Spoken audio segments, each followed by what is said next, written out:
Bonjour tout le monde. Cette vidéo est destinée aux étudiants de médecine de 5e année, module néphrologie. Aujourd'hui, on va voir la deuxième partie du rein et grossesse. L'insuffisance rénale aiguë de la grossesse regroupe toutes les causes de dégradation aiguë de la fonction rénale entre le début et la fin de la grossesse. Le seuil de créatinine plasmatique est abaissé chez la femme enceinte, la créatinine plasmatique aux alentours de 5 à 6 mg par litre, compte tenu de l'augmentation physiologique du débit de filtration glomérulaire lors de la grossesse normale. Les étiologies des insuffisances rénales aiguës sont surtout les insuffisances rénales d'origine fonctionnelle et les insuffisances rénales organiques qui constituent les insuffisances rénales parenchymateuses ainsi que les insuffisances rénales obstructives ou post-rénales. Les facteurs de risque: l'hypertension artérielle, la prééclampsie et la protéinurie abondante, le diabète, les néphropathies lipiques et le syndrome des antiphospholipides. On peut avoir des IRA lors du premier trimestre. Ce sont surtout les IRA liés aux avortements septiques et aux vomissements incoercibles. Les IRA du troisième trimestre sont surtout les IRA liés aux catastrophiques obstétricales, les hémorragies de la délivrance et autres, la prééclampsie sévère et exceptionnellement les microangiopathies thrombotiques et la stéatose aiguë hépatique gravidique. Les vomissements incoercibles, ils entraînent une déshydratation extracellulaire importante, donc une hypovolémie et une hypoperfusion rénale qui va entraîner une diminution du débit sanguin rénal et du débit de filtration glomérulaire, donc une insuffisance rénale aiguë fonctionnelle. La natrémie est normale, elle est basse, elle peut être aussi basse si l'ingestion d'eau demeure possible. Une cétonurie de jeûne est possible sans glycosurie ni hyperglycémie. L'avortement clandestin peut se compliquer par des infections génitales qui peuvent constituer une porte d'entrée d'une septicémie. Le diagnostic positif est une insuffisance rénale aiguë chez une femme en âge de procréer dans un tableau de sepsis à point de départ gynécologique. Fièvre à 40, myalgie, diarrhée sanglante, ictère, hypotension et choc. La grossesse n'est pas toujours déclarée. Les examens gynécologiques vont retrouver des plaies vulvaires, des métrorragies, des leucorrhées et une douleur au toucher vaginal. Une contracture abdominale, quand elle est présente, elle fait redouter une perforation utérine ou une pelvipéritonite. Au niveau biologique, on va retrouver une anémie sévère par hémolyse, une hyperleucocytose supérieure à 50 000 et on va rechercher les signes de défaillance multiviscérale tels qu'un OAP, une CIVD et une cytolyse hépatique. Le traitement de cette IRA, c'est l'antibiothérapie précoce systématique, donc soit l'augmentin plus un aminoside plus le métronidazole. Une laparotomie exploratrice pourra être envisagée s'il y a une péritonite ou une suspicion de perforation utérine. Si l'insuffisance rénale aiguë est sévère, bien sûr, il faut envisager la dialyse, suppléance hémodynamique. L'hémorragie de la délivrance, c'est la première cause de mortalité maternelle, 5% des grossesses. La délivrance du placenta et ses annexes dans les 24 heures du postpartum peut engendrer une hémorragie quand la perte sanguine est d'au moins 500 ml de sang. On peut avoir aussi comme insuffisance cause d'IRA du troisième trimestre le HELP syndrome avec l'hémolyse, la cytolyse hépatique et la thrombopénie. La prééclampsie sévère aussi peut s'accompagner d'une IRA sévère. La prééclampsie, donc, elle peut s'accompagner d'une IRA fonctionnelle et d'une IRA organique. L'IRA fonctionnelle, c'est le syndrome de fuite capillaire avec les œdèmes, les fuites des liquides au niveau interstitiel. C'est la vasoconstriction qui s'aggrave grâce à l'ischémie tissulaire. On peut avoir l'IRA organique par l'aggravation de l'endothéliose glomérulaire, les dépôts sous-endothéliaux d'IgM et de C3, et on peut avoir donc des lésions glomérulaires minimes et parfois une hyalinose segmentaire et focale. La pyélonéphrite aiguë. L'infection urinaire existe chez 5 à 15% des femmes au troisième trimestre. Donc, il faut faire une recherche systématique de l'infection urinaire. Car le traitement de toute infection urinaire, même si elle est asymptomatique, s'impose, car le risque de pyélonéphrite aiguë est important. Les signes urinaires sont associés généralement à une fièvre. Le traitement se fait en milieu hospitalier. Surtout, on va traiter les complications qui sont surtout le risque d'abcès rénal, la néphrite interstitielle avec insuffisance rénale dans les pyélonéphrites aiguës bilatérales et surtout les états septicémiques. On voit ici une image d'une dilatation pyélocalicielle avec pyélonéphrite aiguë.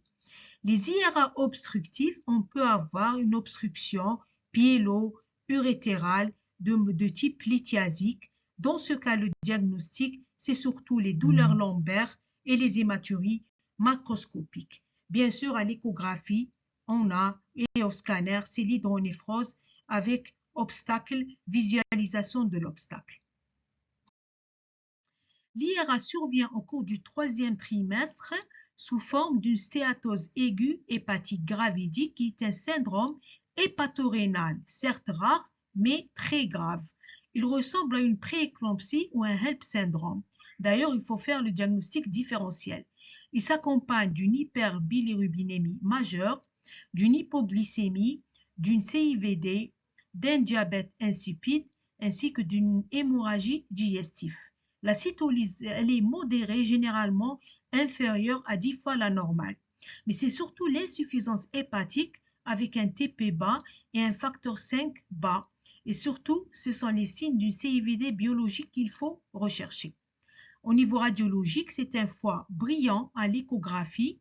Le traitement, bien sûr, c'est une interruption rapide de la grossesse. Dans les IRA du troisième trimestre, on peut avoir les microangiopathies thrombotiques. Celles-ci sont très gravissimes. Il y a deux pics de survenue. Le premier vers le 24e semaine d'aménorrhée, troisième trimestre, et le deuxième pic, c'était un pic dans le postpartum, le premier mois. Les facteurs de risque sont surtout l'existence d'une maladie auto-immune, telle que le syndrome des antiphospholipides, l'existence d'une infection concomitante, et surtout la contraception orale et certains médicaments à toxicité endothéliale tels que la cyclosporine et le tacrolimus. La récidive, quand elle survient chez une femme enceinte, c'est qu'il faut rechercher un syndrome hémolytique et urémique atypique, donc il faut faire une étude du complément. À n'importe quel moment de la grossesse, on peut avoir une embolie amniotique, une hémorragie sévère telle qu'un décollement placentaire, un placenta prévia, avec installation brutale d'une insuffisance rénale aiguë oligoanurique. Les signes, bien sûr, sont l'hypotension artérielle, les lombalgies et l'hématurie macroscopique. Dans ce cas, c'est la nécrose corticale bilatérale. Il n'y a pas de récupération à 3-4 semaines et l'angio-IRM ou le TDM va montrer les signes d'une atrophie corticale. Donc, si on résume les IRA du troisième trimestre ou du péripartum, c'est surtout après une survenue d'une HTA ou d'une maladie rénale préexistante, c'est la survenue d'une prééclampsie qui peut se compliquer d'un HELLP syndrome, d'un hématome rétroplacentaire ou d'une CIVD. Dans ce cas, la survenue ou le taux de survenue d'IRA est plus important. Soit on peut avoir une stéatose aiguë gravidique qui est exceptionnelle, mais si elle survient, elle entraîne une gravité importante chez la maman. On peut aussi avoir des micro-angiopathies thrombotiques sous forme soit d'un CHU typique ou d'un SHU secondaire atypique. Les pathologies rénales de la grossesse. La grossesse chez une femme suivie pour néphropathie chronique est une situation à risque. Les influences peuvent exister entre la néphropathie chronique et la grossesse. Le risque fœtal, c'est de retard de croissance intra-utérine, mort in utero, prématurité ou le risque maternel et surtout l'évolutivité de la néphropathie, avec importance cruciale dans ces cas-là de planifier la grossesse en cas d'existence de néphropathie chronique. Qu'en est-il de l'influence de la néphropathie sur l'évolution fœtale? La mortalité fœtale globale est de 20% chez les gestantes avec une glomérulonéphrite primitive. Le rôle déterminant des facteurs de risque associés à la néphropathie, tels que le syndrome néphrotique profond, où l'albuminémie est inférieure à 25 grammes par litre, ceci augmente le risque d'hypotrophie fœtale de mort in utero, malgré qu'il y a une corrélation faible entre le poids de naissance et l'albuminémie maternelle. L'hypertension artérielle déséquilibrée, la date d'apparition et la sévérité de l'hypertension conditionnent le pronostic.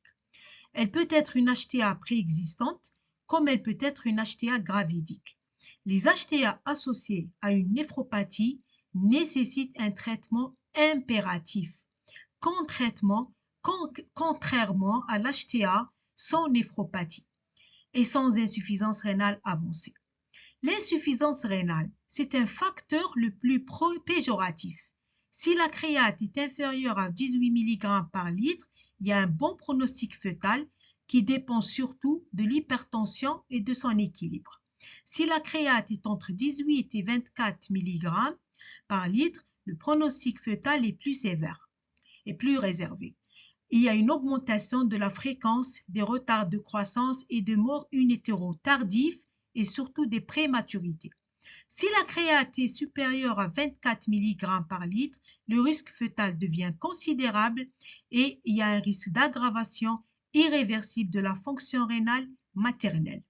Les risques sont d'autant plus élevés que ces facteurs de risque apparaissent tôt dans la grossesse. Qu'en est-il de l'influence de la grossesse sur la néphropathie?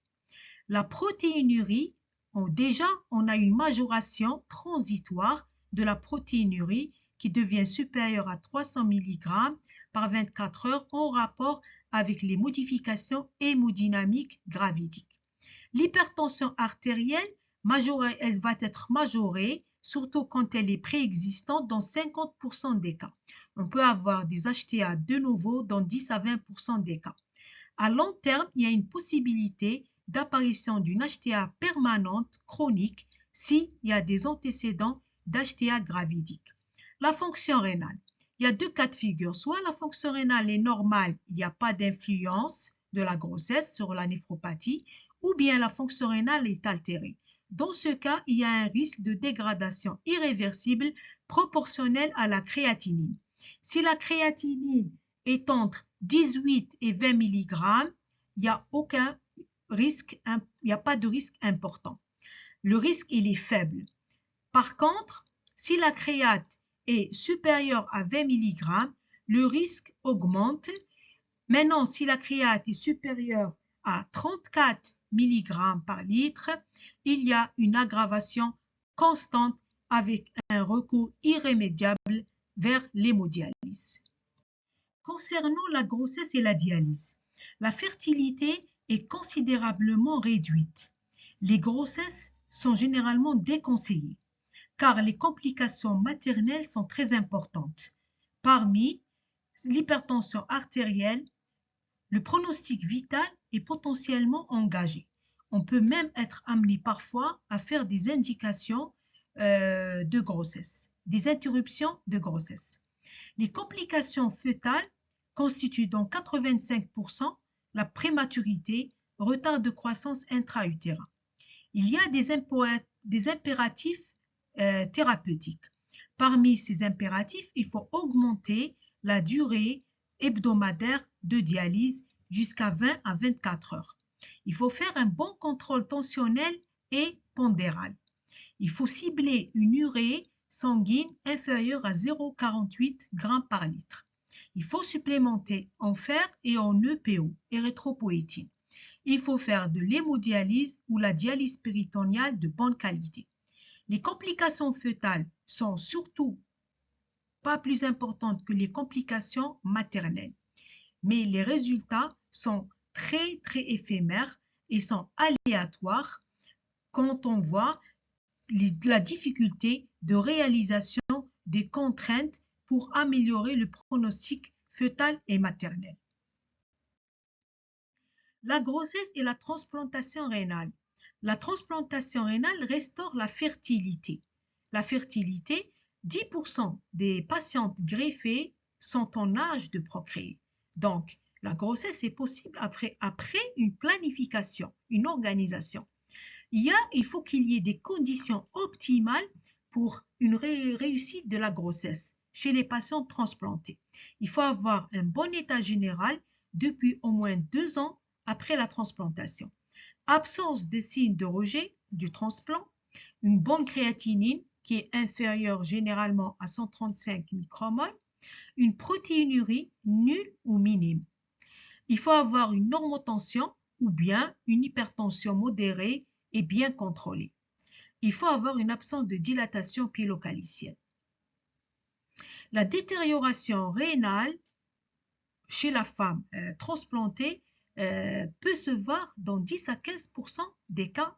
La pronostic fœto-maternel est selon les mêmes conditions qu'une néphropathie chronique. Donc, un problème est très important, c'est le problème des traitements immunosuppresseurs anti-rejet. Quelles conséquences pour l'enfant? Le traitement immunosuppresseur doit être à dose de maintenance modérée, c'est-à-dire pas plus de 15 mg de prédnisone, pas plus de 2 mg par kg de dazathioprine. La cyclosporine doit être inférieure à 5 mg par kg et bien sûr le mycophénolate mofétyle ou le CSF est complètement contre-indiqué.